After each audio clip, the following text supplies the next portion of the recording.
good morning, good afternoon, good evening, and good night. Welcome to our podcast um, where stories on screen become stories we share. I'm Wari, and today I'm joined by my favorite trio of film loving friends, Gale, Arsi, and Rosa. Hello everyone, welcome back to our podcast. That's one gonna stinge a bit. Okay, honestly, I'm unprepared for this, but let's do it. Everyone, it's so easy. Yeah, it stay with you. Enjoy for watching. So, today we're breaking down 500 Days of Summer, the 2009 indie gem that dared to say this is not a love story, and honestly, they weren't lying. And so, Rosa, you brought this one to the table. Why does it stand out to you? Because it's real. It's so kind of love that doesn't always work out, but still shape who we are. I saw myself in Tom, the way he built someone up in his head, believe that they are the one, and then struggle when the reality doesn't match. That scene with expectations versus reality. It's about heartbreak without demonizing either side. Yeah, that's true. What I love is Summer isn't a villain. She was upfront. I think Tom just didn't want to listen. And the film don't give us clean ending because life doesn't either. Exactly. Exactly. And I think that's why people either love or hate this movie because it forces you to reflect on the lies you told yourself in the past relationship. Also, shout out to the non-linear structure. We bounce between the Wala. Also, shout out to the non-linear structure.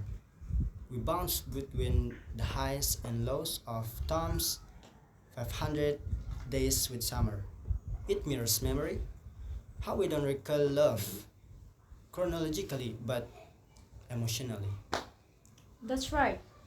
Do you remember the rooftop talks or the IKEA date or the Smith song? And then suddenly you face the breakup. It hit hard that way. Okay, let's not forget to dance sequence to Hall and Oates. Tom walking out into the world like he's in a video music. Pure delusional, and we've all been there. Yeah, love makes you feel like you're the main character until you realize you're just an extra in someone else's story. I have a hot take tough. I think isn't just about heartbreak, but it's about growing up emotionally.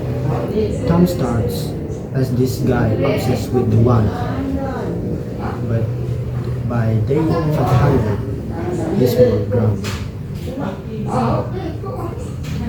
That's right. Do you remember the rooftop talk or the IKEA date or the Smith song?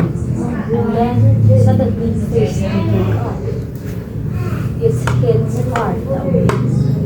Okay, can we just talk about the soundtrack too? Like the original and the Smith and bass. It's like a breakup survival kit. For Spotify method. And here's a question for everyone. If you could talk to your past self going through their own 500 days of summer situation, what would you say?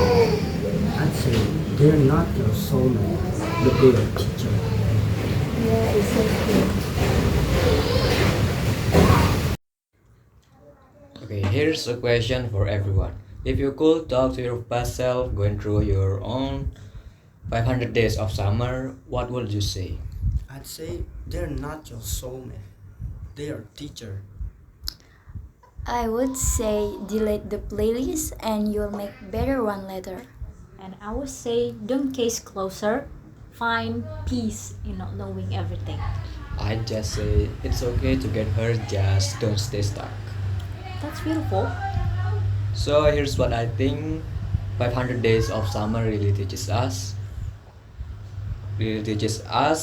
Love doesn't have to last forever to be meaningful. Sometimes people stay long enough to change your direction.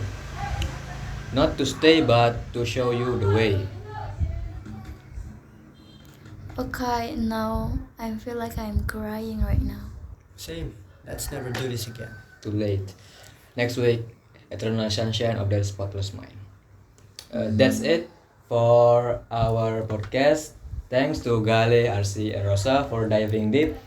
And to our listeners, Thanks for Uh, watching, guys. whether you on day 1 or day 499, remember your story doesn't end with heartbreak.